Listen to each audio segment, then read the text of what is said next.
Nipsey Hussle, a Grammy-nominated rapper, was shot to death over the weekend in Los Angeles. His death is being mourned not just because of the loss of a promising talent. It was also a blow to the African-American community in South LA, where he had turned his life around dramatically and was working to improve opportunity for others. He's the focus of our arts and culture segment tonight, Canvas. Nipsey Hussle was riding a career high. Born Ermias Ashkadam, the West Coast rapper's debut album Victory Lap won widespread praise and a Grammy nomination last year for Best Rap Album. As a teen, he belonged to a gang called the Rollin' 60s.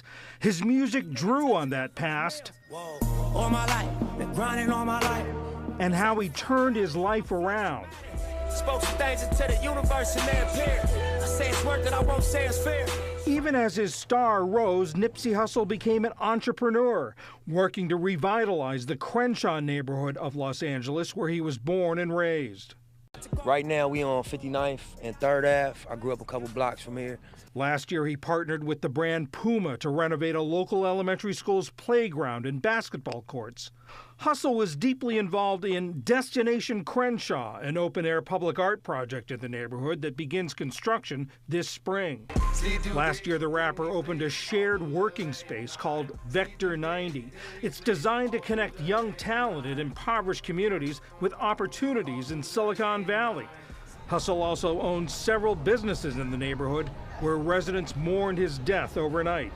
What he meant to the community, if you want to look around right now, every single person that's out here, spending their time here, they're here because he spoke to them in some way.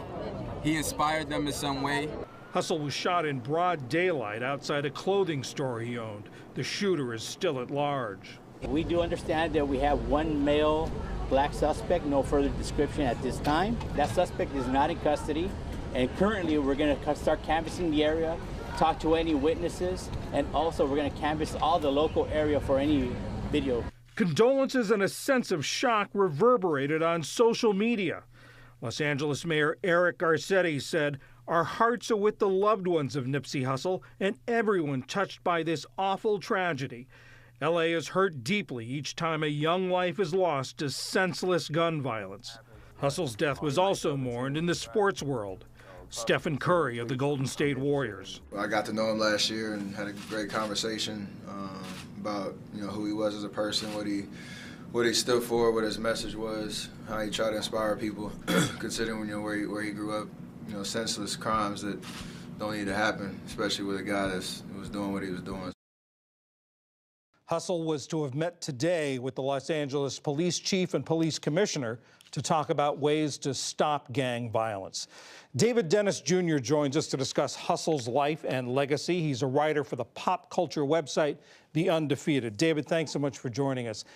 Help us, explain to us Hussle's place in the music industry. He is an icon. He revolutionized the industry probably over the last 10 years. In 2013, while everybody was releasing free music on the internet, he released albums for $100 a piece, betting on himself, banking on himself. A lot of people thought he was crazy for doing that. Jay-Z bought in. He bought $10,000 worth of copies of the album, and it really launched him into a new stratosphere. And he became as known for his business acumen, his community service, as he did for his music. And talk about that, his community services. We heard in the tape piece, he really did a lot to try to revitalize his home neighborhood in Los Angeles. Yeah, he was really the dream of what you would want from any celebrity, really, but especially a black celebrity in America who was able to transcend the environment and the neighborhood that he was raised in. He banked on himself. He made a ton of money, and it seemed like every dollar he made, he put back into the community that raised him. He built Vector 90, which was a workspace in the area. He invested in real estate. The place where he was shot was outside of a store that he built and owned in that Crenshaw area. He was always doing what he could to pour money and resources back into that community, which is really what you would want from anybody who rises to that level. And also, he rose to that level, but he was sort of against his own fame. He talked about how people shouldn't be following celebrities. They should be following Elon Musk. They should be following Mark Zuckerberg. They should be looking at other ways of success.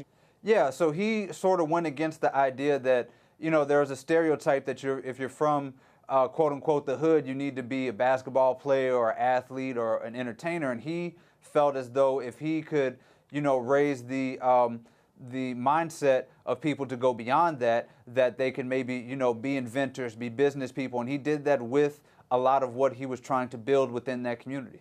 And at the same time, he didn't shy away from his past, his gang life in the past. Yeah, he, was a inspirational tale and I guess now a cautionary tale. I mean, he talked about his gang lifestyle that he came up from. But in his latest album, he spoke about that, but he did a lot of speaking about how a lot of the things he did were not something to aspire to. What he felt you could aspire to is be the business person, be the community activist that he was. So he used his story to be an inspiration to anybody listening.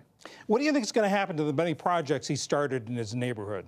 I would like to think that they're going to keep going. I think that, through tragedy you can find some rays of hope and rays of light, and I think that he inspired everybody. I think that we can follow his path, and I think more people will see what he did has brought a lot of light to his endeavors, and I think maybe he can inspire some other celebrities and just common folk, just regular people like you and me, to go out there and try to invest in our own communities and do what we can. I think that this can be a real galvanizing moment across the country. What do you think is going to be the bigger legacy that he leaves, his music or his work in the community?